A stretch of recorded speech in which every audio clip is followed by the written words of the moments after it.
Stanford University.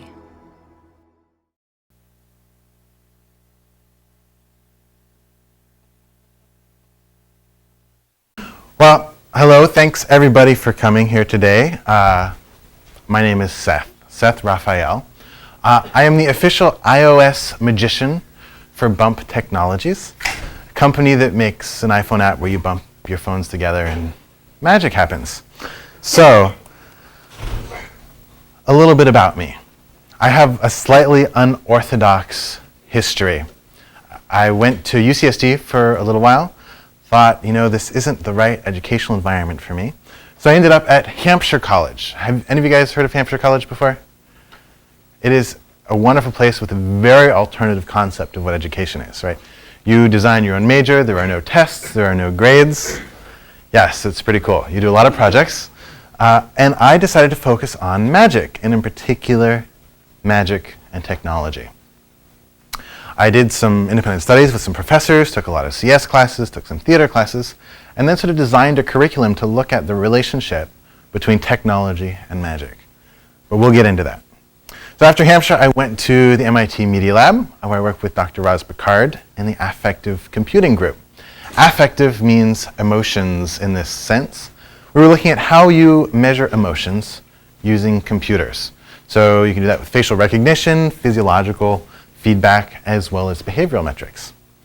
So really quickly, I'm going to touch on just the bare basics of my master's thesis, which was on the emotion of wonder. Looking at what happens when something magical happens. Because I'm a magician, I did magic and wanted to record people's faces. So we designed these head-mounted cameras that would record people's facial expressions while performing magic. It was very fun. People actually enjoyed it. You tend to forget that the camera is there. We ended up using these cameras in other studies for children with autism, helping record and monitor facial features to help signify emotional state of your participant for people who have a hard time recognizing social cues. So this was sort of the beginning. We ended up recording people's faces in synchrony as I did magic. Found some very interesting things. One is the sort of social contagion of wonder. I don't know if you can notice it, but one guy looks to the other guy for approval. Thank you, for approval, before he actually sort of smiles and expresses his wonder. So we discovered things about the social nature of wonder, what creates it, how you can affect it by telling different stories, how wonder makes you willing to open your wallet. We measured how likely people were willing to donate to charity after seeing magic with various variables changed in between. But before I go a lot further, I want to just take a moment. I don't know where you guys have been. I don't know if you ran to get here, if you're running late, if you have another class, if you have things you haven't done, you're just really feeling stressed. Let's just stretch a little bit, okay? Everyone just loosen up. That's right. Oh, yeah, you guys are getting into it. You feel free to as well if you're already relaxed. Mental relaxation, very important. All right, let's get everyone's hands up in the air. Looking good. Wiggle your fingers. Yeah. Point them at me. Yeah, that feels really good. Oh, thank you. All right. Now turn your palms towards each other just like that. Cross them over just like that. Turn them towards each other. You can do it too. Go ahead. Yep. Turn them towards each other and clasp them together. Yep. You've got it. That's perfect.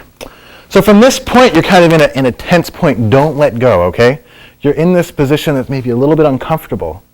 But I want you to relax. So what I want you to do in just a moment is to take your hands and put them over your head. Not yet, not yet. Put them over your head, and then just, without letting go of your hands, relax. Go on, try now. Don't let go of your hands. It's hard, no, isn't it? Feels kind of impossible. Right? It feels impossible. Well, obviously I just did it, so it's not entirely impossible. And that's kind of like flight. Physicists, and we know they're smart, said that flight was impossible. They said that a heavier than aircraft just cannot fly. It breaks the rules of physics. I think we all know that as you can relax yourself, even in hard times, that flight is indeed possible. So this is just one case throughout history where scientists tell us one thing. For example, we were told that we cannot know the chemical composition of stars. without physically going there. That's what people believed. It was sort of the accepted state of science until they invented spectroscopy. And then all of a sudden we could know the chemical compositions of stars that we couldn't hope to visit in our lifetimes. Changed the entire perception of what was possible. These things are everywhere. This is a picture from the Monterey Bay Aquarium, not so very far away. Awesome place. Instills tons of wonder. Tons of wonder there. But this too was considered impossible. It was thought impossible to have such a huge container of water as with a viewable surface area. And so they actually did the impossible in creating this tank. And the result is tons of wonder up and down. So, in conclusion of this little exercise in relaxation, and hopefully you're beginning to open your minds like Alice, who said she couldn't do something because it was impossible, and the Queen said, why? Sometimes I do 6 impossible things before breakfast. As a magician, it's my job to do the impossible, or at least create the illusion of the impossible. And so throughout today, what I'm going to be talking about, I'm going to be talking about how you guys can try to take some of these techniques that the magician uses, apply them to your own domain, whether that is computer science, whether it's human-computer interaction, whether it's dance or physical manufacturing of goods. There are a lot of things that magicians know about doing the impossible that I think could help a lot of people. But before we get that far, I want to give you a little bit of history so you don't think I'm some crackpot who said technology and magic should go together. The crackpot part may be right. Okay, so here we have some various pieces from history. This is a device that uses steam generated by the fire over there to create a pressure differential, which pulls these ropes, puts water in this thing, which unwinds these things and makes the temple doors open. In other words, it proved the existence of God in this house of worship. So technology being used to create magic or a magical effect. Here we have an illusionist, an experimentator. Magicians were also sort of scientists at the beginning. They were doing demonstrations, experiments in the natural world, sort of instilling wonder in people, a kind of wonder that you might equate to curiosity that inspires actual scientific investigation. Wonder shows were these shows that combine both the microscope, an incredible feat of technology, and magic tricks at the same time, sort of implying these are both things of wonder, things that we can marvel at, that we don't understand. Moving forward in time. Have you guys seen this thing before? This is a chess-playing device called the Mechanical Turk. It's a little dark down here, but you can see this is all the mechanics underneath. Very awesome. They solved so many problems. They solved computer vision. They solved tremendous mechanical problems. They had pretty strong AI. And that's not a person behind there. That is actually an automata that was moving the pieces. I mean, this is like, we don't have anything this cool, right? But I'm a magician, so of course there was a person hiding in the box. Magicians are very good at hiding people in boxes. So there's a person, a really good chess player underneath. Now still, it was a remarkable feat of engineering. He was able to move the pieces from underneath and have this automaton above move the pieces for him. But the date is 1734.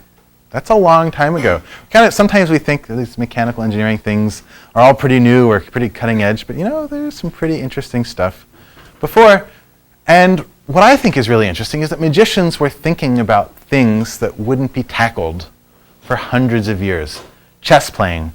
This chess playing machine, Deep Blue, not until 1997 were computer scientists approaching the things that the magicians had been doing hundreds of years ago. And if you ask me, there's plenty of room for me to hide 2 people in that box. Just saying. Here's another interesting piece of technology from magic's history. This is an illusion called Pepper's Ghost, developed in 1858. That is a piece of glass inclined at a 45-degree angle. And there's someone below the stage where the audience is sitting. So for you guys, there would be someone down there, and there'd be a piece of glass angled out in front of you.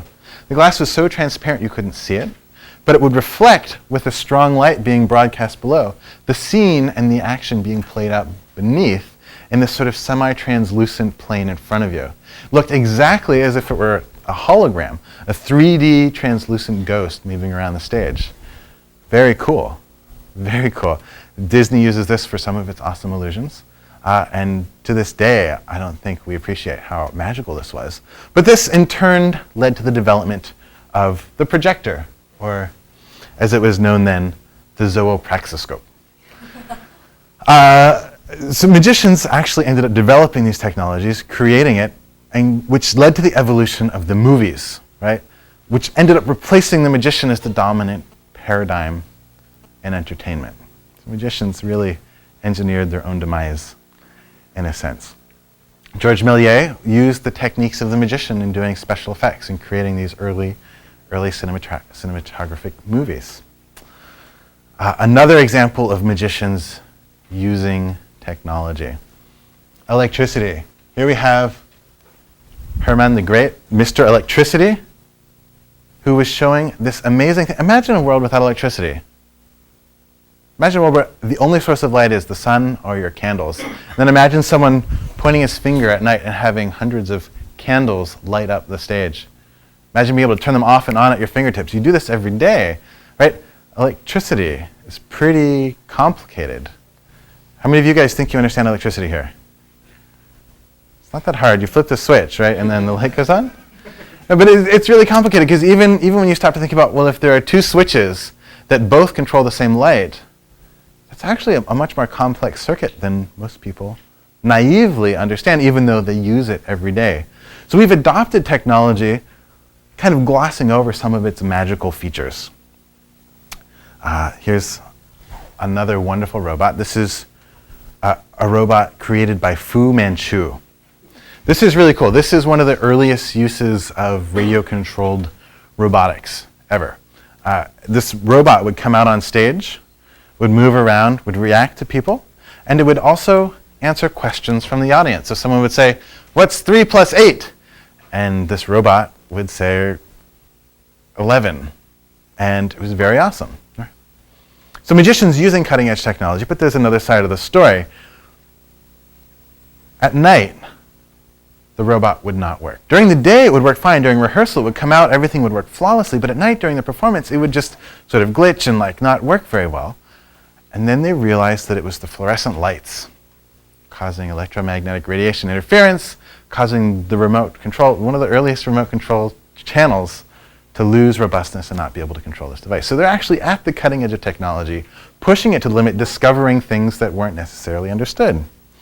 Then a couple years later, Westinghouse at the World Fair presented this robot, which also had, you don't see it here, but it had bellows, so it actually could smoke a cigarette. This is pretty cool.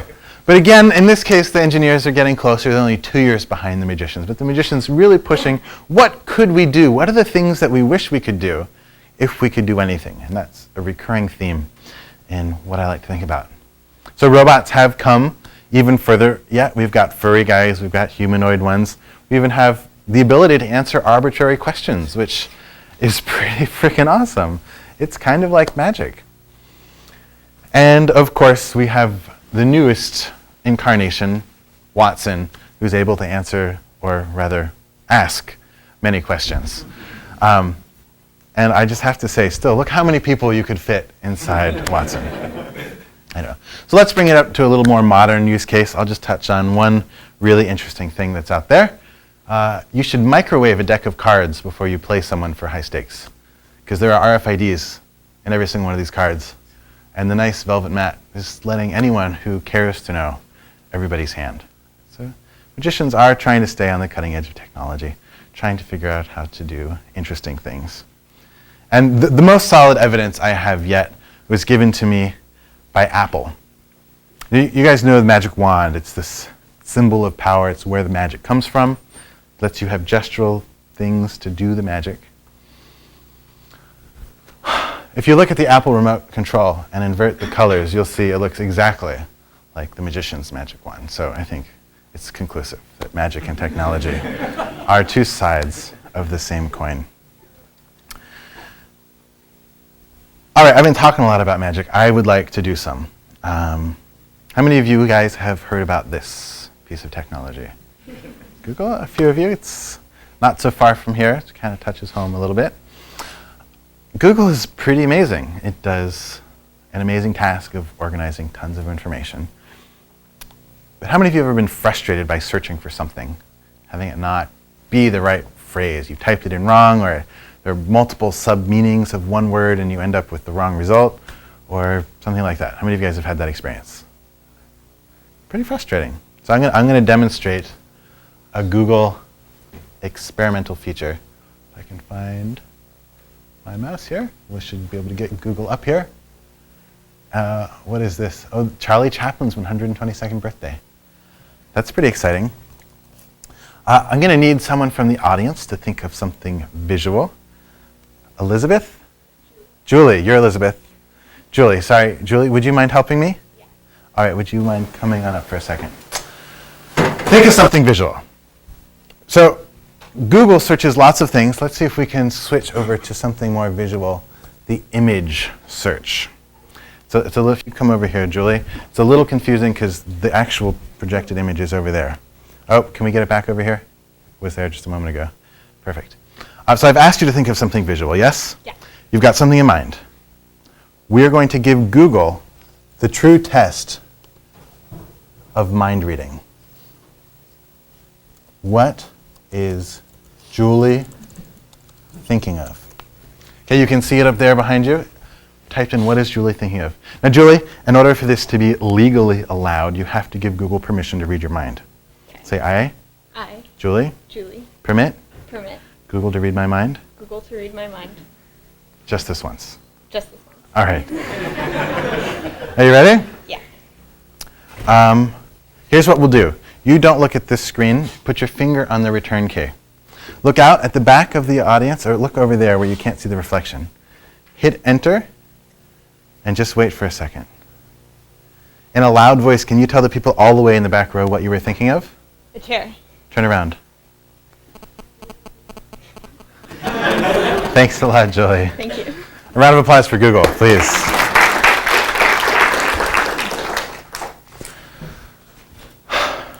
The future of technology and other illusions. So now we're going to start talking about really how to think like a magician, how to create the illusions that a magician does when they go about seeking to do the impossible, whether it's making something disappear or making something float, those various sorts of tasks. Did you get a virus? Do you guys know who that was? Anyone? Yes? Who is that? Strong Sad? That is from the Homestar Runner online comic. This is Strong Sad and Strong Bad. It's an online comic that has these awesome little funny animated shorts several times a week. And this is one of them. I'm just going to let it play. Did you get a virus? No. Did you get 400,000 viruses? Yes. Very yes. Well, hurry up and do something about it before it gets worse. That's it. What the? Whoa! It's cold out here. Hey! So I watched this comic like the day it came out because I was pretty addicted in college. And I mean, you were too. I know it. Some of you out there were with me. And I loved it. I just illustrated something really beautiful to me, and that was the use of assumptions. So assumptions are things that we assume. Just in case you didn't know. There are also things that other people assume too. So I have my own set of assumptions, and then you have your collective assumptions that you're bringing into the room. Then I assume what your assumptions are, and then based on that assumed assumptions, I can create something interesting. So in this case, what Strong Bad has done is created assumptions over time. So I've watched hundreds of online comics. They always happen in this little flash window. Every single time without fail, there's some HTML links below, down here. But that's the flash window, and I'm a computer science kind of guy. I know that you got your object embed code, and there's HTML, and those don't mix. So after building these assumptions for years, suddenly we break that third wall, the character breaks out, violates my assumptions, and creates an instant, wonderful experience of wonder. He even reaches down and starts grabbing and breaking off these HTML links. And then, of course, the entire window in this case was Flash. There's just a beautiful beautiful moment. And then when you start seeing animated little pop-up windows appear in the Flash, and then some of them are really pop-up windows in your internet browser, it was very disconcerting. That third wall was broken. So assumptions, these are really, really an important tool for the magician to understand. And like I said, it's not just about my own assumptions. It's about understanding what the assumptions of my audiences are. So we're going to take a moment and let's just start with some examples. Can anyone think of an example of a technology or a technology company or software or something that uses assumptions or breaks them or does something interesting with them? Think for a moment.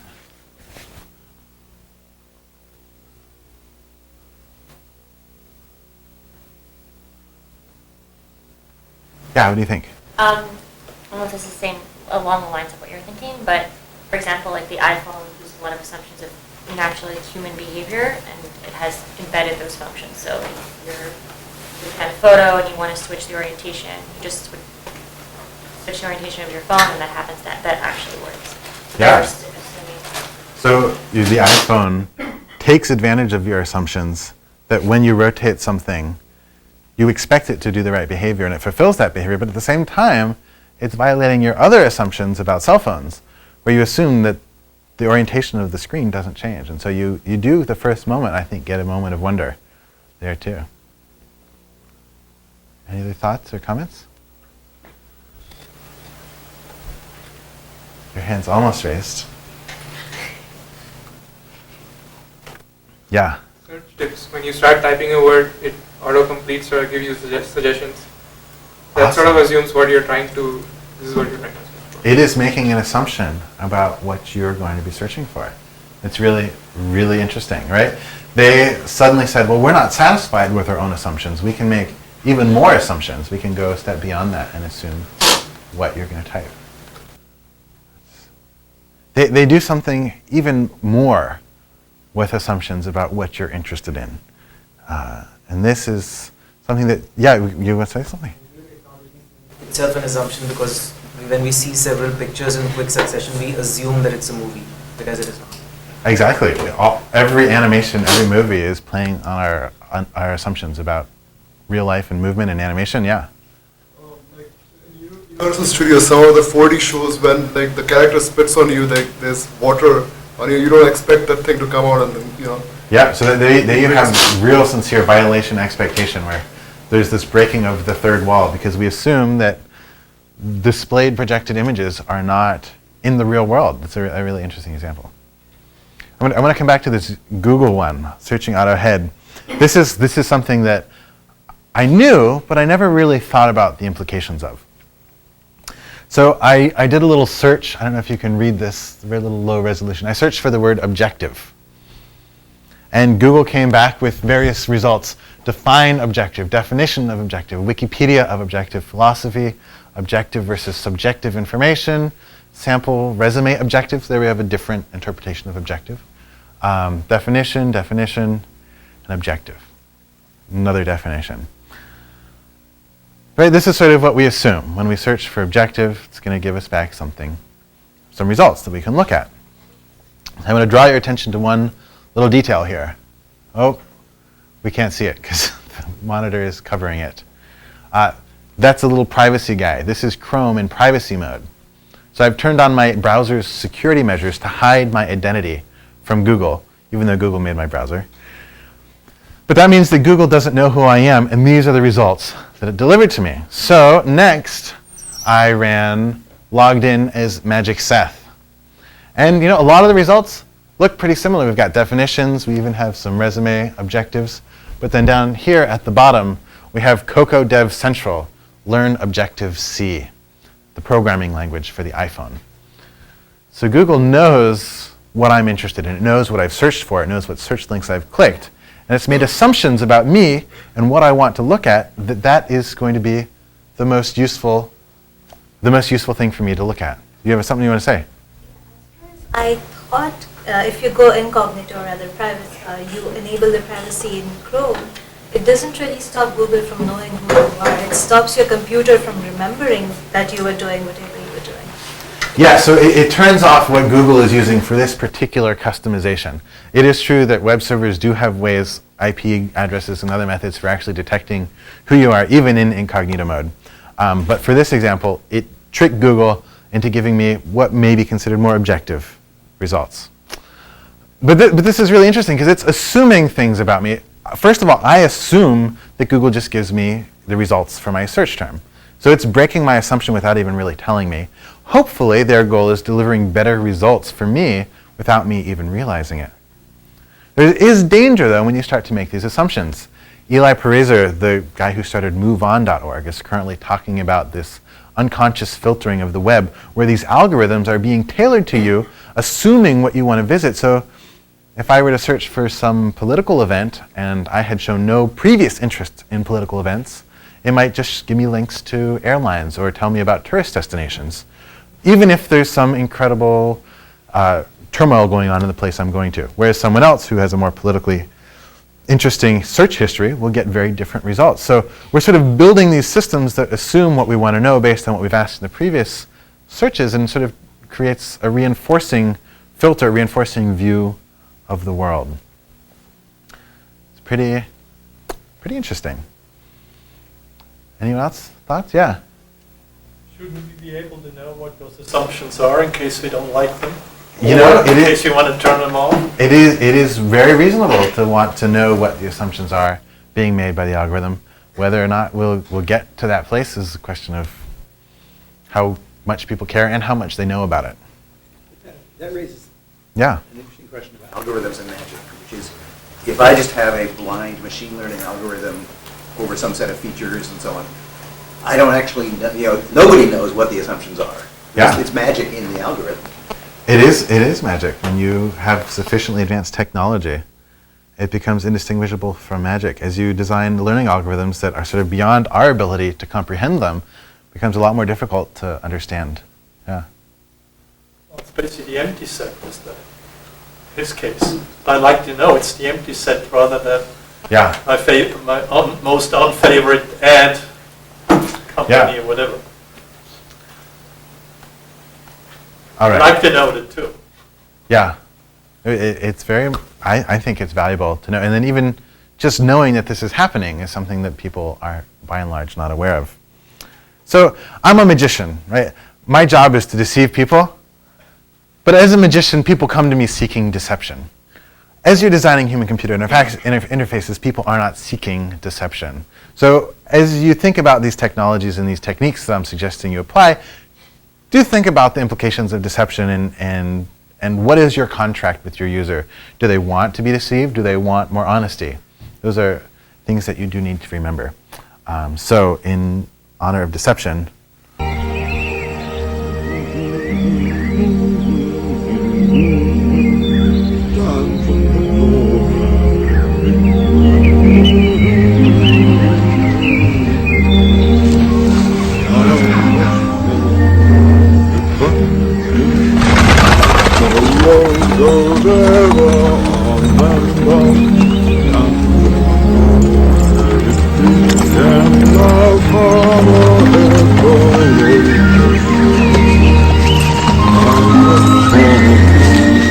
You're late. A wizard is never late, Frodo Baggins. Nor is he early. He arrives precisely when he means to. all right, I wasn't really late to the lecture, as you may or may not have guessed. I was waiting for the right moment to create the illusion of lateness for a different point. And that point is that a magician is never late. A magician is never wrong.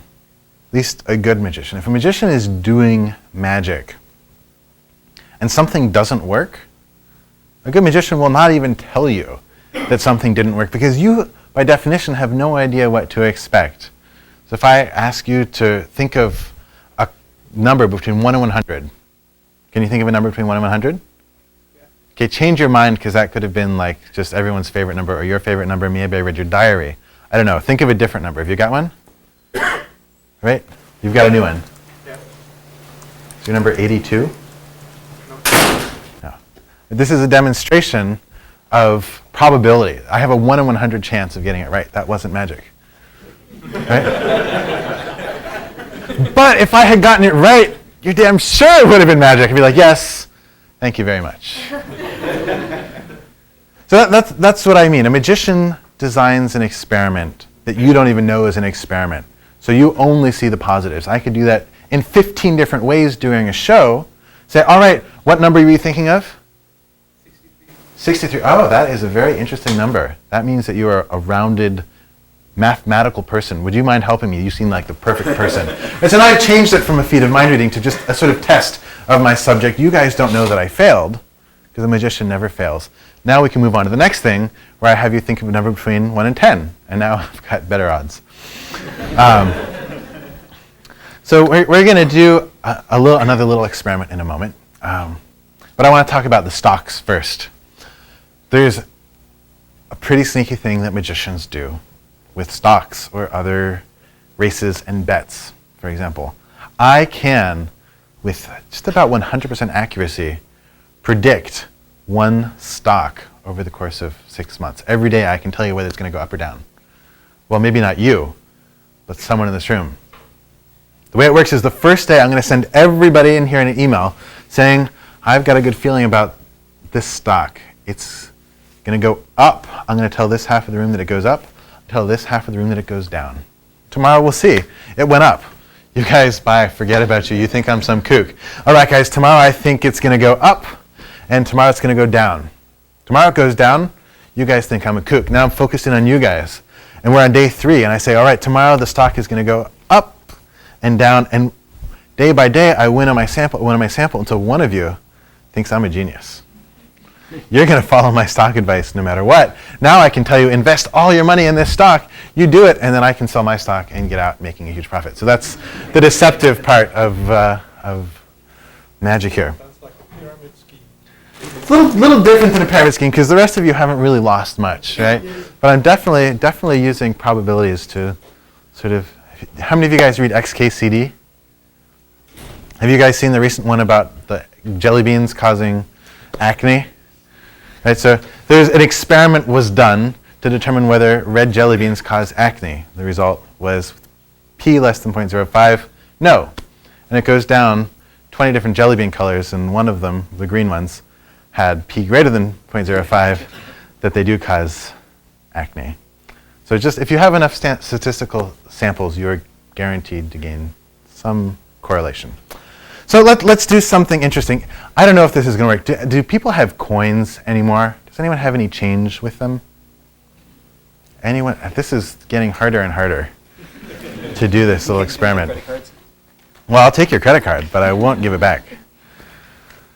All right, we've got some coins here starting to come in. We're going to need a couple. I've got that's not of this country. I think we probably would prefer to stick with U.S. coins here. Can I get someone else to hold on to them? Who would like to be, I mean, I'm happy to take the money, but if someone else wants it. Someone want the coins? I need someone to help me do a little random chance experiment. You would? You got some coins too. Come on up. What's your name? Chinmay. Chinmay? All right, I'm going to give you the rest of the coins. Come on up. Come on. No, you can't keep them. I'm sorry. We're going to do a little experiment here. Let's see. There's Google. Let's see if I can get over here. How many coins have you got there? 10 or so. 10 or so. That should be sufficient. We're going to make a little recording here. We've got that on the wrong screen. Can we see this? All right. Ooh, got some. Bring the coins over here, would you? And put them right down here in front of the camera. Is this the camera? This is the camera. It's a little tricky. Let's see if we can get your hand in the right spot. There we go. Yeah. Right there. The lighting is a little funny in here. Go ahead and shake them up a little bit.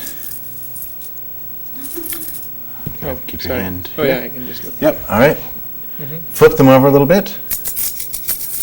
Okay. Open your hand up again. Take them closer up to the camera, please. Okay, flip them over again. Just trying to get a read on at least one coin. Okay, flip them again. Okay, go ahead and show it up to your screen again. Okay, that should be enough.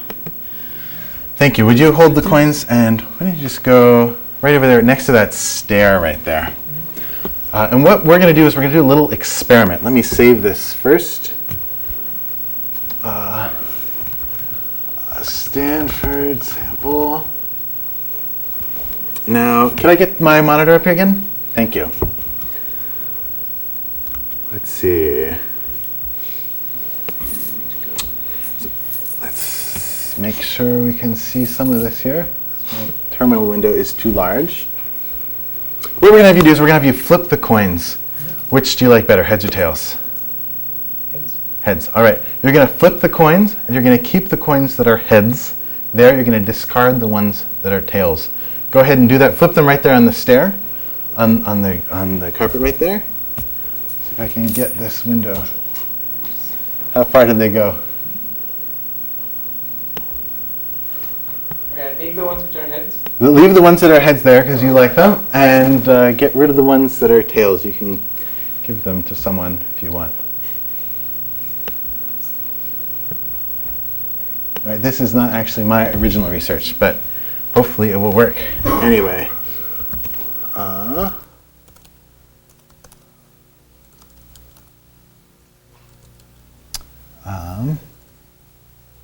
Okay, how many ended up heads up there? 6? Okay, go ahead, put the tails ones in your pocket.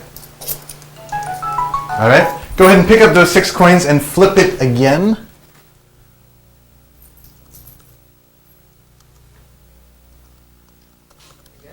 Yep, and repeat the process. Just keep on eliminating the tails one. Tell me, we're at two tosses so far? Yeah. All right. Okay, desktop, Stanford sample.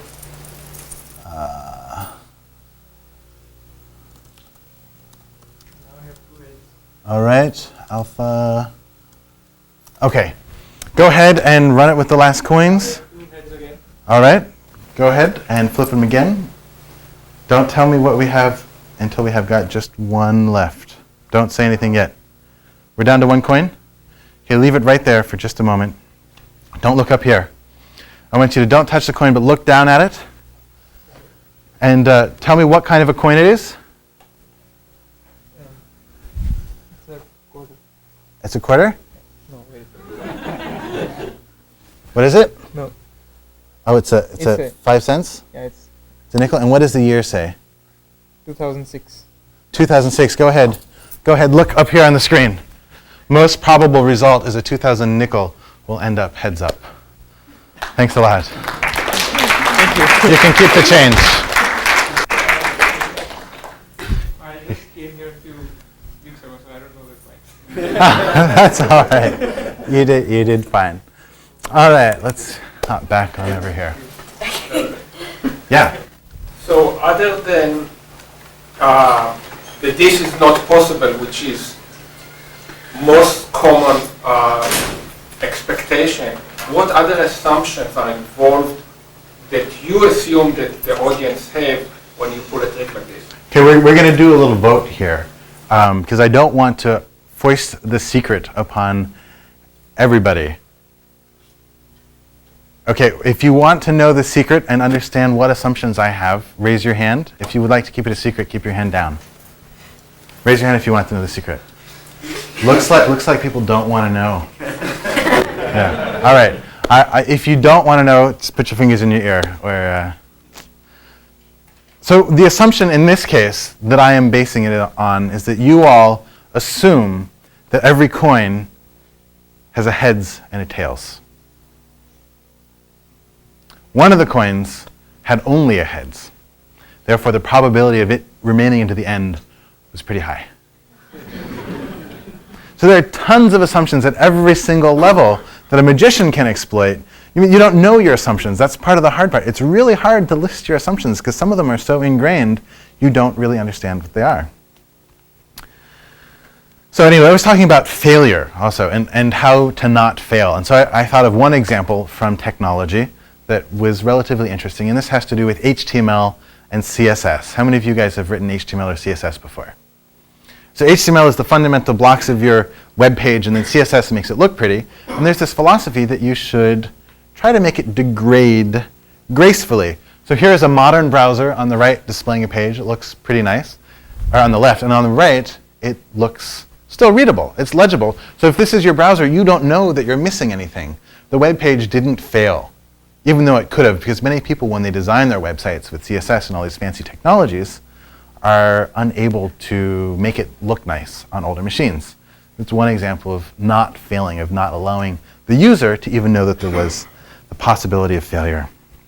All right, I'm going to do one more magic trick just for fun, because I enjoy it. We got a deck of cards here. Let's see, who hasn't helped yet but would be interested in helping? Anyone? You would? All right, do you promise to enroll here? All right. I'll take a referral fee. We've got a deck of cards here. They're brand new, so they're all in order. I'm going to shuffle them up just like this.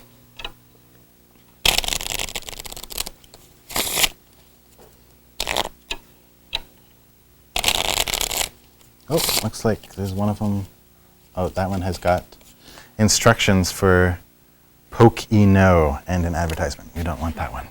All right, your name is Elizabeth. A 50% chance. See? You never fail, right? All right, Elizabeth, I'd like you to just say stop somewhere in the middle here. Oh, right there?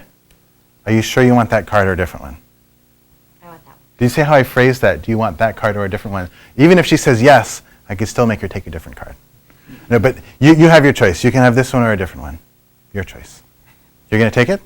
Yep. Okay, don't show it to me, but I'd like you to look at it and show it to the people around you. All right? Oh, can I look? Yep. All right. Pick a number between 1 and 100, but don't say it out loud. I have the feeling you're the kind of person who thinks of the number 24. Is that you? No? Who was thinking of the number 24? I got a feeling. You were. Yeah, I see you nodding. It's pretty cool, huh? All right. What number were you thinking of, Elizabeth? 44. 44. Very interesting. You just picked a card which has a numerical value, and then I asked you to think of a number. So is there a possibility that there was some influence on you with the card number that you picked? See, I'm watching her facial features, trying to determine whether it was a number card or a face card. She's not giving anything away. It's misdirection. You ask about one thing, but you're doing another. I think I've got it. Your card is the 6 of hearts. No.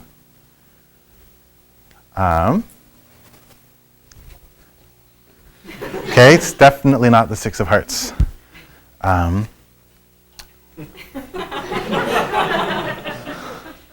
What was your card? The 2 of diamonds.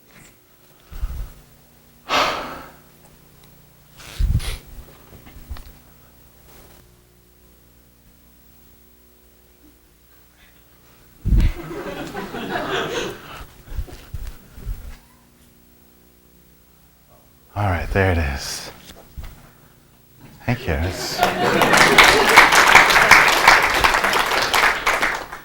My computer saved my ass there. That's how I won the $1 million from James Randi.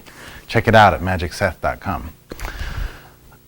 There's just a little self-plug. Mostly for the people watching on the internet. So what I just demonstrated right there was, again, that the magician never fails. But this is sort of the flip side of it, is that the magician only fails when he or she wants to.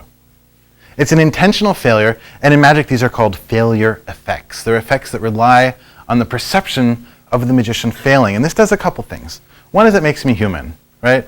Magic is all about power and being able to manipulate the world and doing incredible things. When I fail, you're suddenly like, oh, he's a human, I can identify, I feel slightly uncomfortable, I wanted him. You wanted a couple things. One, you wanted me to do magic, but you also were kind of hoping I failed, right? Because it's kind of, you always hope that the magician is going to screw up. That's why you like try and take the other card or do something different. So there are all these emotions tugging, and I've just let you release. Okay, he failed, he's human, okay, all right, whatever. And I've lowered your expectations. Now when I come back and recover in an interesting way, like having my presentation audio detect your card and show it on the screen, it is pretty cool, right? It's pretty amazing. I've taken you down so that when you go back up, the distance you have to travel is further than if your expectations had been here. If I just told you your card was the 2 of diamonds, it would be like, okay, he's another magician who can tell me what card I picked. But now this is something more memorable, something with another layer. This is something everybody fails. Twitter in particular, but everybody fails. This is the fail whale. This is not an example of what to do. I mean, it is interesting. It's kind of cute. They do give you a reward even when they fail. But imagine if they showed you the fail whale even, let's say they got their stuff together and they were never going to fail again. They could show this and then have the whale swim away and then show you the results. You're like, oh, wow, Twitter. Nice one. You had me there. I thought you were down. Just another interesting aspect that the magician uses to create different experiences. All right, here's another technique from the magician's tool chest, and it is multiple methods. It's the idea that if I'm going to do something magical, I want to have several different ways to achieve it. That way I can do it once with a double-headed nickel, and then you are thinking, oh, he's probably got a double-headed nickel. And then I do it again with a different method, where I actually have written a program that calculates probability beyond chaos. Right? Now if I do it again and I let you supply all the coins and you investigated them, now all of a sudden things have gotten to another bar. Because first I did it this way, you checked everything except for this little hole right here. Then I do it this way over here, and you check, and you say, oh, it wasn't a double-headed coin. These two things cancel each other out, and now there's no possible way for me to have achieved it. You can do the same sort of things in technology. Anyone have any examples of this they can think of? Having multiple methods at your disposal to, yeah? Very good example. Keyboard shortcuts and menu items. 3G and wireless. 3G and wireless, another great example, right? You have different modalities that you can fall back on. So ultimately, if the 3G and wireless work perfectly, you don't care, right? You just have this device and it works. You don't care whether it's 3G or wireless. They've abstracted that away, making it seem like it's a device that's always internet capable. Any ideas? I think your example is way better than mine. Mine is kind of nefarious. The Ever cookie. You guys heard of the Ever cookie? It's a cookie that you cannot get rid of. Normally when you're browsing the internet, you go to a site, they put a cookie in your computer and they can sort of know who you are. The Ever cookie is the most insidious cookie ever devised. It uses HTTP cookies, but if you delete them, it also has Flash cookies if you have Flash installed. So it has a way, if you clear HTTP cookies, it can replace your cookie from Flash. But if you clear your Flash cookie too, it will use Silverlight, the Microsoft competitor Flash, to store cookies as well. Then it also caches an image with a special RGB hex code that indicates that cookie. So even if you get rid of all those three, your browser's inherent cache will tell it what your cookie is. It can also look at your browser history. It does crazy things there.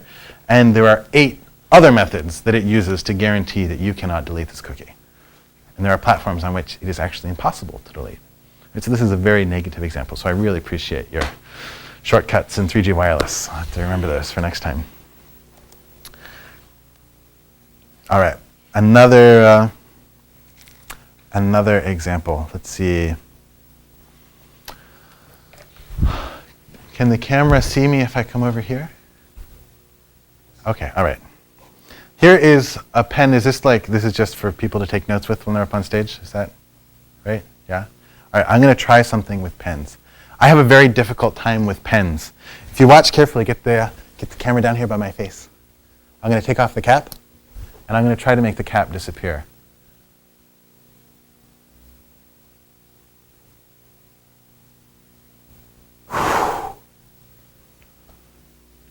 The cap is completely gone except, oh, right there.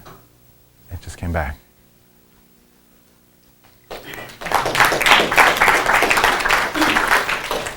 All right, now to explain how I do that, I've got another movie clip. The magic words.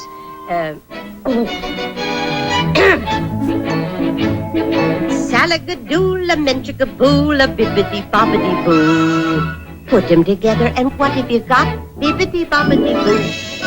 Salagadoola, menchikaboola, bibbidi-bobbidi-boo. It'll do magic, believe it or not. Bibbidi-bobbidi-boo. Now salagadoola means a menchikaboolaroo, but the thingamabob that does the job is bibbidi-bobbidi-boo. Oh, salagadoola, menchikaboola, bibbidi-bobbidi-boo. Put them together and what have you got? Bibbidi-bobbidi, bibbidi-bobbidi, bibbidi-bobbidi-boo. You know one of these? It's bippity-boppity-boo. That's how it works. Bippity-boppity-boo, or it's abracadabra.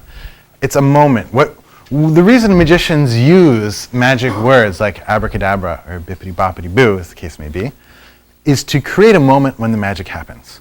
Because inherently, I'm a charlatan. I'm not really making something disapparate and apparate. I am creating the illusion of it. And in order to create that illusion, I have to use what is called time misdirection. I have to make that thing disappear before you think that it's gone. Because if I'm standing out here like this with the thing in my hand, it's very difficult, right, to make it disappear. But if I'm standing here like this and you guys think it's there, and I say, wait, hold on just a second, abracadabra, it's gone. I didn't say abracadabra. What I did was that, which gave you a moment to hold on. It gives you a moment in time to say that's when the magic happens, which tricks your brain and makes it even harder for you to figure out what really happened. So abracadabra is that magical moment. And you'll watch, even in the animation, they understand it. We won't watch the whole thing again, but just the beginning. The magic words.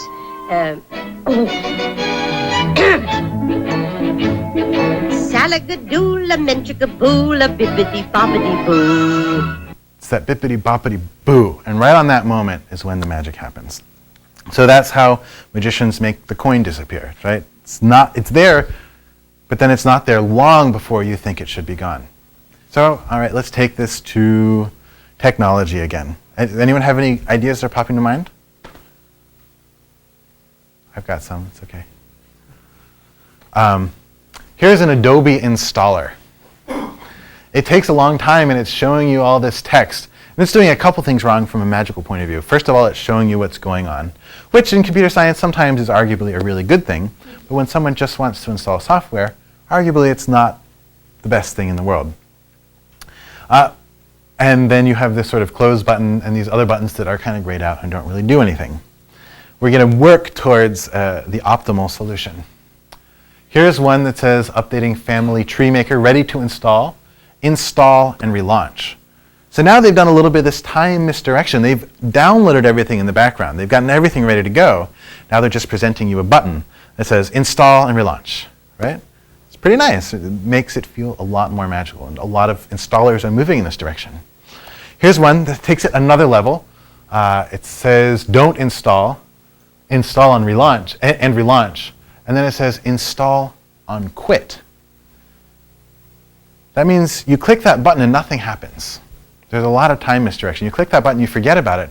Then finally, when you quit the program, it's going to install it for you and update it, which really makes a lot of sense because you don't want to interrupt the user. If the user just launched your application and it says, hey, look, there's a new version. Maybe I haven't used it in 3 months and the last time was the new version. But this way, I get to use the application, get the fruits of it, and then at the very last moment, it actually will install for me. And then Google has taken this to a whole new level where you can't really read it, but it says, Chrome just upgraded to 7.05362. There's no button, right? You didn't even know that it happened. It downloaded it, installed it when you quit the last time. The next time you bring it back up, magic, time misdirection. It didn't install instantaneously. It took, who knows, maybe even minutes the last time you quit the application. It presented you a nice example. All right, here's another example. Bump. How many of you have ever used Bump before? It's an iPhone app, for those of you who don't know, and Android as well, where you bump 2 phones together, and then it lets you send contacts or photos back and forth. So how many of you guys have used its Bluetooth capability to transfer files? A couple of you? There is no Bluetooth. It doesn't use Bluetooth. It uses timing misdirection to create the illusion of Bluetooth without a lot of the hassles of Bluetooth. It lets you share photos and files and contacts seemingly through a bump. The moment that you bump your phone with another person's phone, both of your phones vibrate. Right? They detect that collision and they do a little vibration. Nothing has happened yet. We've said abracadabra before we've done the magic. We then have to send that information back up to our servers, correlate who you are, where you are, who you bumped with, then send that information down as quickly as possible.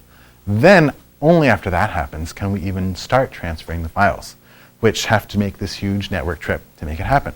We've used timing misdirection, said abracadabra to make it feel more magical. We've also done a couple of the other techniques I've talked about. We use multiple methods. Some people turn off geolocation, so we don't know where they are. Other people have bad wireless reception. We have to have multiple methods to try and make it work so that you don't have to care about whether this works. And we're not there yet. We got a long way to go, and we're hiring, so if anyone wants to come help make it better, feel free to talk to me. But it's all about the magic. We're focusing on that magic moment because that's what makes someone wants to share bump with another person to try and make it viral, so to speak. All right, I got 1 minute left, so I'm just going to go over some really quick things that the magician uses to try and instill creativity. This is a random idea generator where it gives you a character, an action, a prop, and another prop.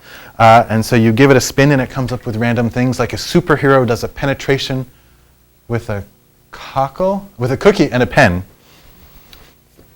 Here's Woody Allen doing a prediction with salt and a thread, and I don't know what this means. It's just random. But maybe it'll trigger some thought that will help me come up with the next greatest magic trick. Martha Stewart melting away a toy car and a razor. Maybe this is how she escaped from prison. I don't know. But using random ideas for generating creativity is a super way, highly recommended when you're designing anything. Here's a kind of related example. This is a little tile designed by Alex Walker from designfestival.com. It's a little piece of a curtain. And if you tile this in the background of your website, it looks pretty repetitive.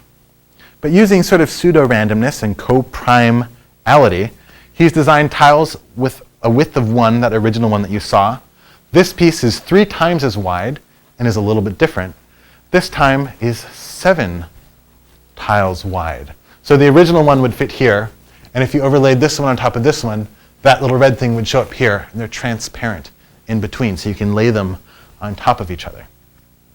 So they're co-prime. That means if you stack them in order like this, you're very rarely going to have a repeating pattern. It takes thousands of iterations before you can actually see a visible repetition.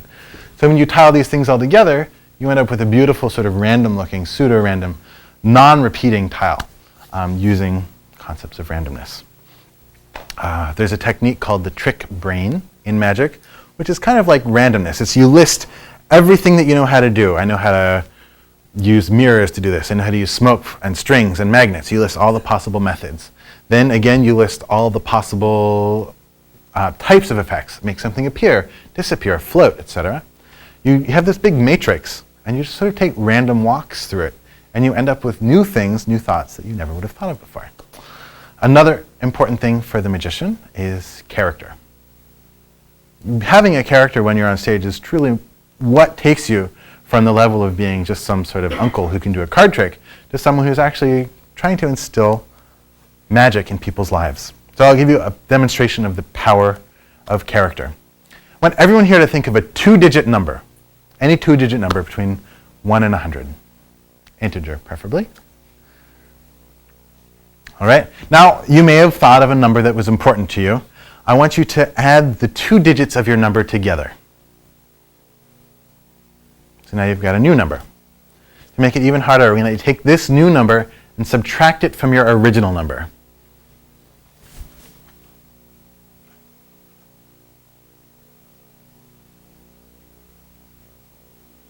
Okay, so now you've come up with a final random number that you wouldn't have thought of on your own beforehand. And I'd like you to find that number up here on the screen. If in 2 weeks I asked you what your number is, likely you would not remember it. It's just a random bit of information. But I'm going to add another layer, a character layer here. There's now a Disney character next to each number. I want you to remember the Disney character next to your final number that you came up with. You found your character? If in 2 weeks I say, hey, what character were you thinking of? You're going to say, I was thinking of the Incredible Lady. Or whatever it is, the character has become something that you can associate with, right? So if everybody just concentrates on your character, we're going to create a huge mass of what is called charactal energy that will focus into my computer. And then, is that your character? All right. What I just demonstrated here was two things. One, that character is really valuable. Also another thing called the magician's choice, where you really don't have a choice. I get to pick ahead of time. There's a mathematical principle that if you followed my things correctly in your head, which is tricky, I'll grant, you'll all end up at Tinkerbell. So I have forced my choice upon you. This is another technique that you can use beyond story to create memorable things. If I were to tell you this is my son and this is the day that he lost his teeth right after because he fell off the chair, you would remember that even though my son is going to be born in July. It says stories have this incredible power of memorability and connection. And that is why Houdini is so famous. He wasn't a good magician. He was a good storyteller. That is what my thesis looked at, was how story affects the perception of wonder. These are things that you take and apply to your human-computer interaction, whatever that means. How do you engage story? The result was that people were more likely to donate to charity if you gave them a good story. That's pretty interesting and very useful. And the last technique I'm going to leave you with is just called the mind movie. And it allows you to envision what you want without the constraints of what you've got and what you can do. You think about, what is the ideal technology that I could create? What does it look like? You do this in your mind. You imagine, if I could do anything, what could I do? And then you just go out and build it. You think about how and the mechanics of it later. Let's see, I think. So in just a quick wrap up, you can use all these techniques, one of which I skipped, but assumptions and character, the magician's choice, time misdirection to create a moment of magic, never being wrong when you want to be so you can be even better than you thought you could be, and randomness to make awesome interfaces and designs. So thanks a lot, guys.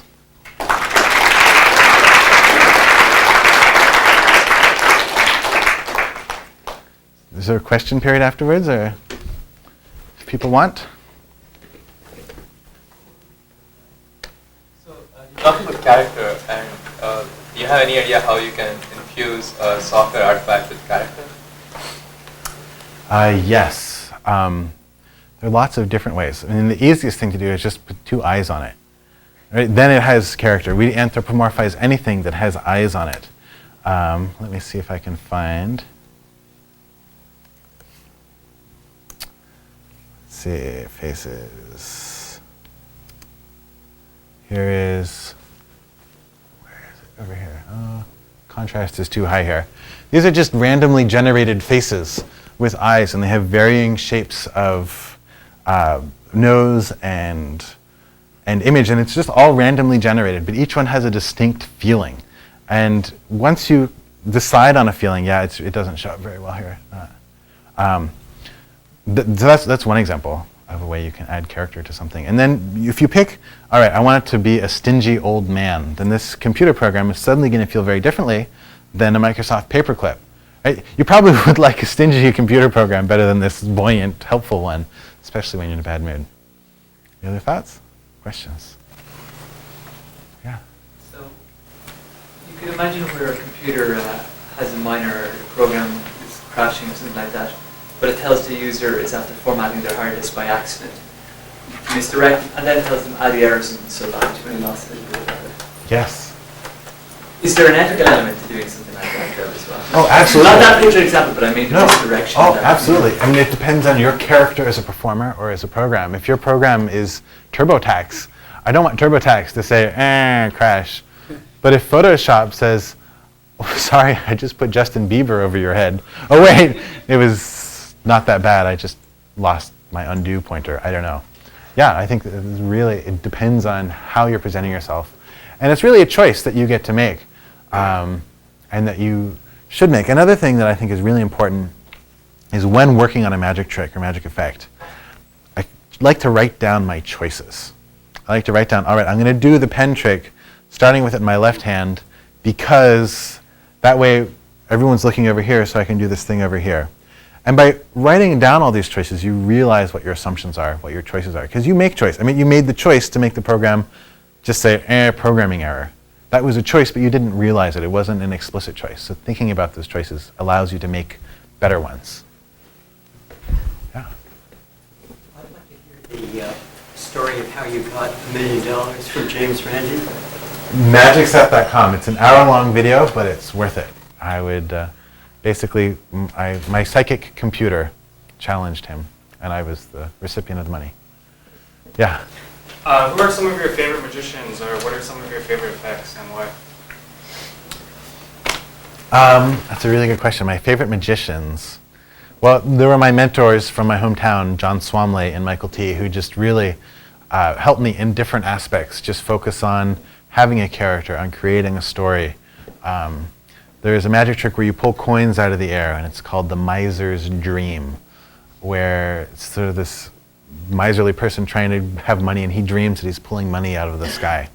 And so they helped me develop a story about it that was, I was a homeless person sleeping, and I had a shopping cart, and then money started coming out of the sky. It was just like a very different story. So they really helped me focus on that aspect of it. Sort of more popular magicians, I really love Penn and Teller. I think they're great. And Darren Brown in the UK has a lot of stuff that's really interesting. Don't believe anything he says, even when he's telling you the truth, because he's still lying. But yeah, those are probably my favorites. Yeah.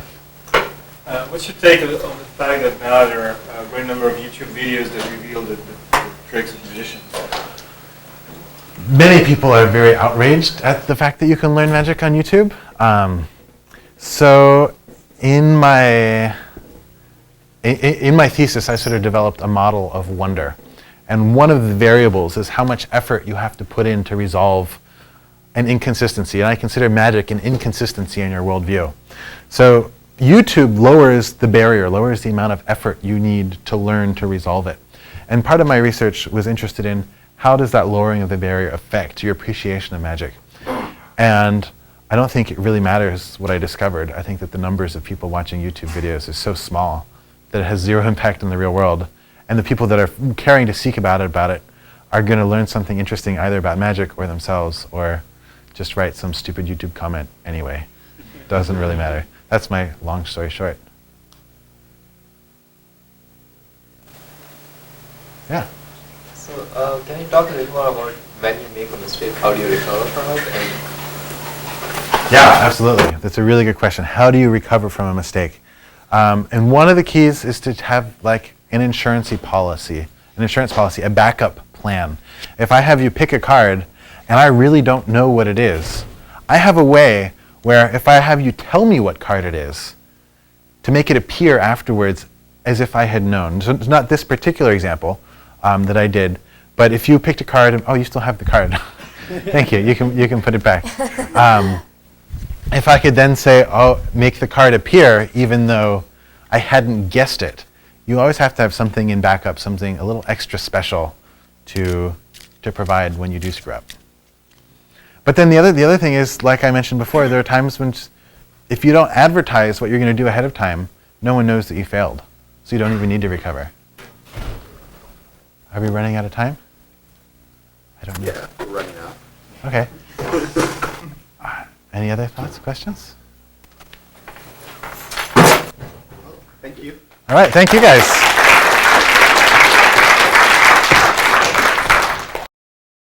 For more, please visit us at stanford.edu.